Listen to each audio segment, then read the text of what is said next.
बिस्मिल्लाहिर्रहमानिर्रहीम, अस्सलाम वालेकुम। मैं फैज़ान रिजवी हूँ और आप मेरे यूट्यूब चैनल और फेसबुक पेज देख रहे हैं। आज 18 मई 2022 है, दिन है जी मंगल का। Is Russia losing the war in Ukraine?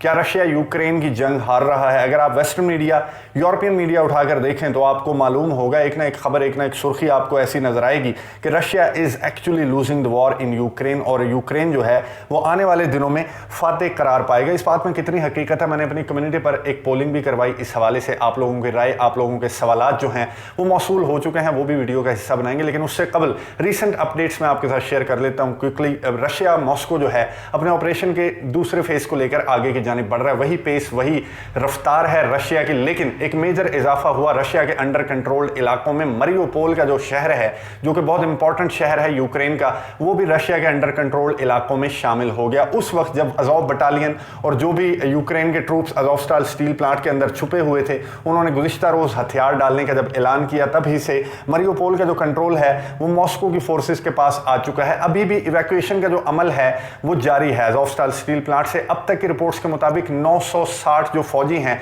वो अज़ोवस्टाल स्टील प्लांट से बाहर आ चुके हैं, सरेंडर कर चुके हैं। मॉस्को की फोर्सेस रशिया के जो अंडर कंट्रोल इलाके हैं वहां पर मुंतकिल कर रही हैं। वैक्यूएशन का अमल अभी भी जारी है, अभी भी एक रोज मजीद लग सकता है, क्योंकि अज़ोवस्टाल स्टील प्लांट के अंदर जो है मजीद 1000 से ज्यादा ट्रूप्स अभी भी मौजूद हैं मॉस्को के ऑफिशियल्स के मुताबिक। यूक्रेन के अवाम बहुत ज्यादा एहतजाज कर रहे हैं। यूक्रेन के सियासतदान, सियासी और समाजी हलकों में यूक्रेन के सदर व्लादिमीर ज़ेलेंस्की के खिलाफ एहतजाज किया जा रहा है, क्रिटिसिज्म किया जा रहा है उनके ऊपर कि आपने इन ट्रूप्स को हथियार डालने का मशवरा क्यों दिया, मॉस्को इनके साथ क्या हशर करेगा, ये बात क्यों की जा रही है यूक्रेन के अवाम की जानिब से? क्योंकि रशिया के अवाम, रशिया के सियासतदान, चेचन सरबराह रमजान कादिरोव भी व्लादिमीर पुतिन से मुतालबा कर रहे हैं कि अज़ोवस्टाल स्टील प्लांट के अंदर से जो भी ट्रूप्स हमने पकड़े हैं या जिन्होंने हथियार डाले हैं, जिनमें अज़ोव बटालियन की एक बहुत बड़ी तादाद मौजूद है, उनकी एक ही सजा होनी चाहिए और वो सजा होनी चाहिए मौत की सजा। ऐसा क्यों कह रहे हैं रशिया के अवाम, रशिया के सियासी और समाजी जो लीडर्स हैं, इस तरह की बात क्यों कर रहे हैं? क्योंकि अज़ोव बटालियन का मैं आपको बता चुका हूं कि 2014 में क्रीमिया के मामले के बाद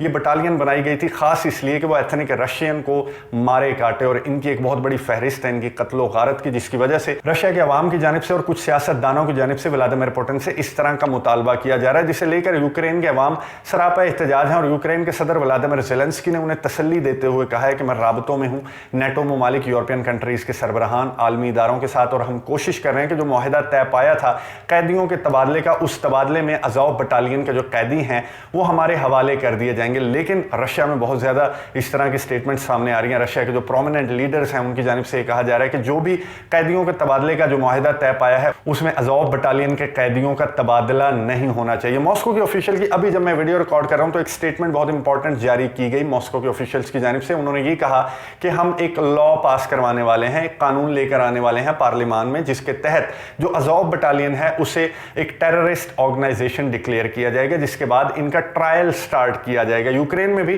ट्रायल चल रहे हैं, ये आपको तस्वीर नजर आ रही होगी। ये पहला ट्रायल केस था यूक्रेन के अंदर जिसमें रूसी फौजी को सजा सुनाई गई है। तो इसी तरह रशिया ने कहा कि हम अज़ोव बटालियन को एक टेररिस्ट ऑर्गेनाइजेशन डिक्लेयर करने के बाद इनके खिलाफ ट्रायल का आगाज किया जाएगा, और जो भी कैदियों का तबादला है उसमें जो नॉर्मल कैदी हैं उनका तबादला किया जाएगा। यूक्रेन के अवाम बहरहाल बहुत ज्यादा राबते में है नेटो ममालिक, यूरोपियन कंट्रीज के सरबराहान, आलमी इदारों से, और वो दरख्वास्त कर रहे हैं कि वो किरदार अदा करें, हमारी मदद करें। मदद तो की जा रही है नेटो ममालिक, यूरोपियन कंट्रीज की जानिब से यूक्रेन की, और अब तो इजराइल की जानिब से भी यूक्रेन की मदद की गई। इजराइल की जानिब से यूक्रेन को तोहफे तहाइफ भेजे गए हैं। हालांकि वो हेलमेट्स और जैकेट्स का तोहफा है, लेकिन इजराइल की जानिब से ये तोहफा भेजा जाना भी हैरान कुन है, क्योंकि स्टार्ट से इजराइल एक न्यूट्रल किरदार अदा कर रहा है इस तनाज़े के अंदर, बल्कि इजराइल के वज़ीर आज़म नफ्ताली बेनेट एक मीडिएटर का किरदार अदा करते हुए नजर आए। तो इजराइल की जानिब से ये तोहफा भेजा जाना हेलमेट्स और जैकेट्स का, ये बहुत बड़ा मैसेज है रशिया को, जिसके साथ गुज़िश्ता दिनों इजराइल के किस तरह की सख्त स्टेटमेंट्स का तबादला हुआ, सर्गेई लैवरोव ने किस तरह का बयान दिया था, जिसके बाद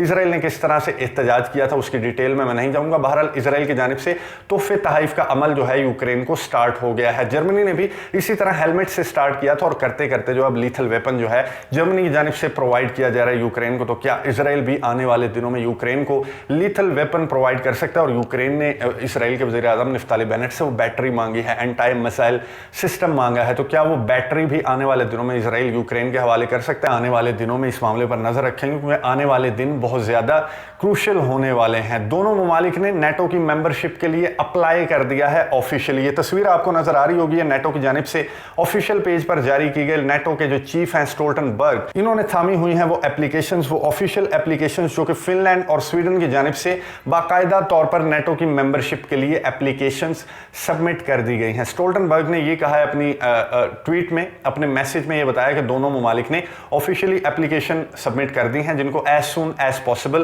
प्रोसेस किया जाएगा। लेकिन उन्होंने साथ ये भी कहा कि तुर्की के इतराज़ात अपनी जगह पर मौजूद हैं जो कि अभी तक दूर नहीं किए जा सके। तुर्की के सदर रजब तैयब एर्दोगान के जो इतराज़ात हैं उनकी एक लंबी चौड़ी फहरिस्त जो है एक रिपोर्ट की शक्ल में सामने आई है, वो आपके सामने रख दूंगा। लेकिन उससे कबल आपके सवालात शामिल कर लेते हैं क्योंकि बहुत ज़्यादा इंपॉर्टेंट सवालात हैं और उन सवालात में बहुत सारी डिटेल्स हैं जिसके बाइस ये वीडियो काफ़ी लंबी हो सकती है। इसलिए आपके सवालात साथ साथ मैं लेना स्टार्ट कर देता हूँ। ये पोल मैंने इसलिए करवाया था क्योंकि जिस तरह की रिपोर्टिंग की जा रही है वेस्टर्न मीडिया, यूरोपियन मीडिया में, यूक्रेन को कहा जा रहा है कि आने वाले दिनों में फातेह करार पाएगा और यूक्रेन बहुत ज़्यादा नुकसान कर रहा है रशिया का। रशिया को जो है, रशिया को शिकस्त होने वाली है। नेटो के चीफ ने भी ये बात की, तो इसलिए मैंने देखा तो पोलिंग में आप लोगों की जो राय है 91% आप लोगों की राय है कि रशिया जो है वो ये जंग जीत रहा है। सिर्फ 4% ने कहा कि यूक्रेन ये जंग जीत रहा है और 4% ने कहा कि नेटो जो है उसकी फतह हो रही है इस जंग के नतीजे में। खैर, अवैस मलिक साहब सवाल पूछ रहे हैं कि आपको क्या लगता है कि तुर्की की नेटो के नए मेंबर्स की मुखालफत के पीछे रूस हो सकता है या फिर तुर्की अपने मफादात की वजह से मुखालफत कर रहा है? मलिक साहब, तुर्की अपने मफादात की वजह से मुखालफत कर रहा है और ये मैं नहीं कह रहा, ये ब्लूमबर्ग की एक रिपोर्ट है जिसमें कहा गया कि तुर्की जो अमेरिका से F-35 लड़ाका तैयारे हासिल करना चाहता था लेकिन वो हासिल नहीं कर सका क्योंकि उसने पाबंदियों के बावजूद रशिया के साथ जो है वो S-400 anti missile defence system का जो है मुआहिदा किया था, डील की थी, जिसके बाद अमेरिका नाराज हो गया था। तो अब तुर्की को मौका मिला है इस सारे मामले को सीधा करने का। ब्लूमबर्ग की रिपोर्ट के मुताबिक तुर्की जो है वो अपने तमाम तर मफादात जो हैं वो एक हाँ कहने के चक्कर में अपने तमाम तर जो मुतालबात हैं वो मंजूर करवाना चाहता है अमेरिका से। इसलिए तुर्की ने इन दोनों ममालिक की नेटो की मेंबरशिप पर एतराज़ आयद किया है। इसके अलावा खुर्शीदा साहबा, बहुत शुक्रिया आपके कमेंट का। ए हुसैन साहब, सैयद तैमूर हुसैन साहब, दोनों के एक ही सवाल हैं कि फिनलैंड और स्वीडन ने नेटो की मेंबरशिप को ज्वाइन करने का फैसला क्यों किया, दोनों न्यूट्रलिटी को छोड़ने का फैसला क्यों किया और रशिया पर इस फैसले के क्या असरात मुरतब होने वाले हैं। तो फिनलैंड के सदर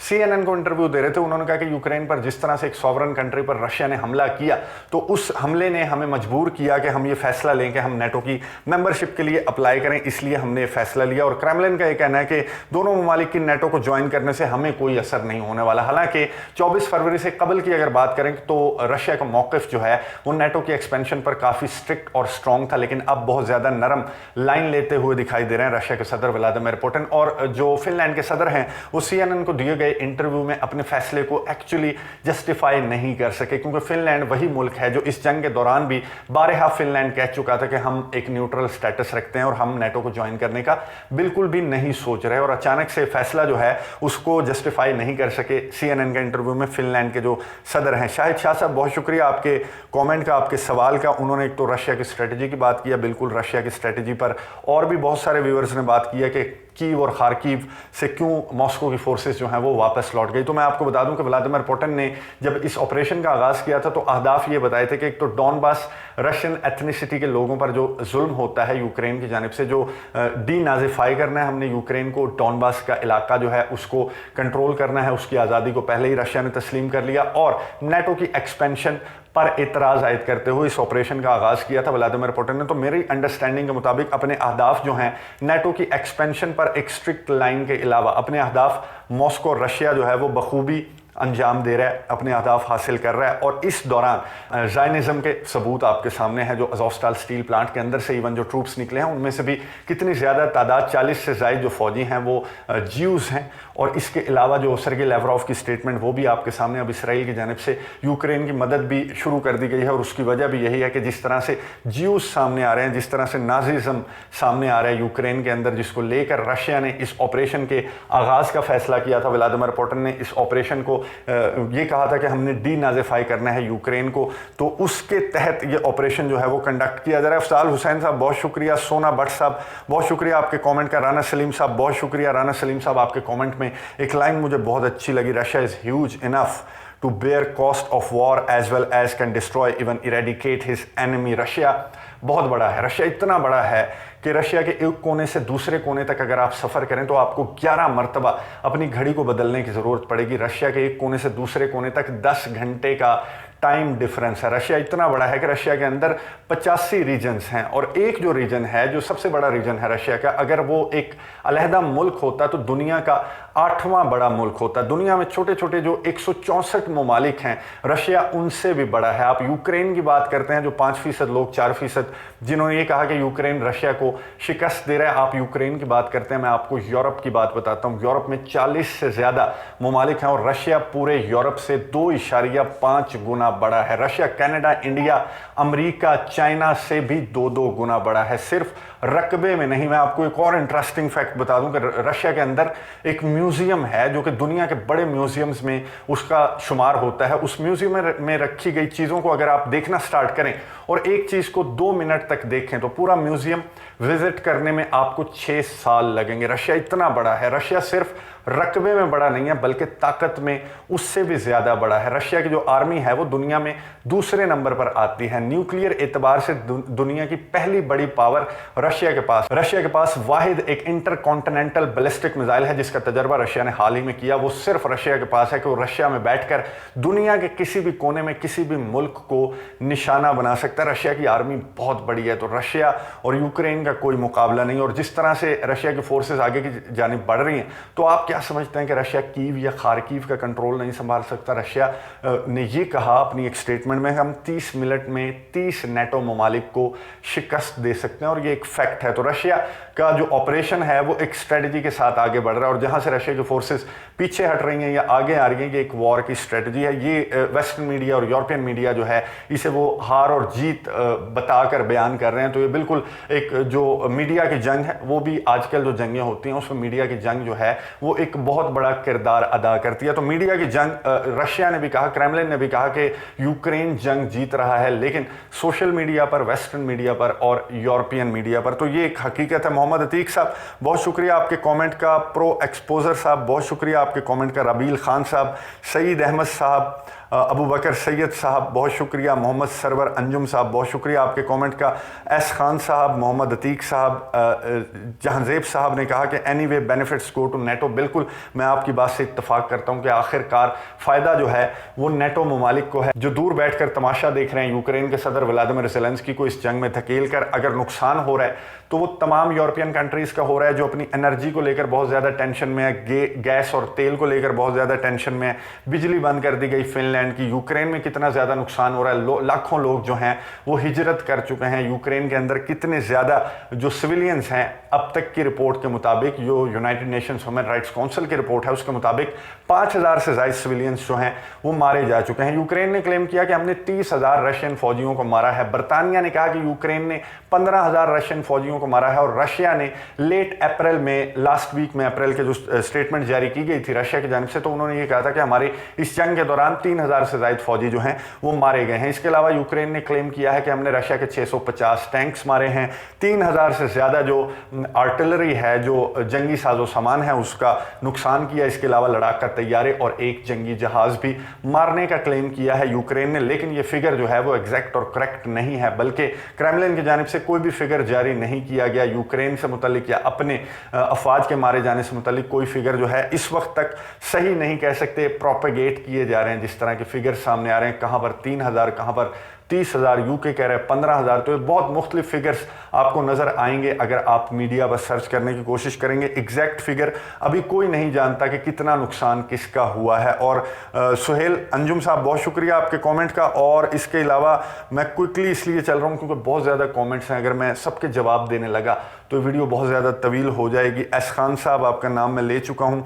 सईद अनवर साहब बहुत शुक्रिया। हसन साहब, नादिर खान साहब, उस्मान अली साहब और बाबर यासीन साहब, फ़कीर मोहम्मद साहब, जाहिद कियानी साहब, सादुल हसन सियालकोट से बहुत शुक्रिया आपके कमेंट का। जमील साहब और फवाद शाह साहब, आप लोगों के कमेंट्स जिनके जवाब मैंने नहीं दिए वो मैं कमेंट्स बॉक्स में कोशिश करूंगा कि उनके जवाबात ज़रूर दें। और आपने बहुत अच्छे, बहुत इंपॉर्टेंट सवालात पूछे हैं और मैं ज़रूर उनके जवाबात कमेंट्स बॉक्स में डिस्कस करेंगे। हम ये जितने भी सवालात हैं और ये जंग किस जानिब जाती है, नेटो के 2 नए मेंबर्स के शामिल होने के बाद, फिनलैंड और स्वीडन के ज्वाइन करने के बाद रशिया का क्या रद्द-ए-अमल सामने आता है, जंग क्या रुख लेती है, नजर रखेंगे, आपको अपडेट्स देता रहूंगा। अगली वीडियो तक के लिए इजाजत दीजिए। अल्लाह हाफिज।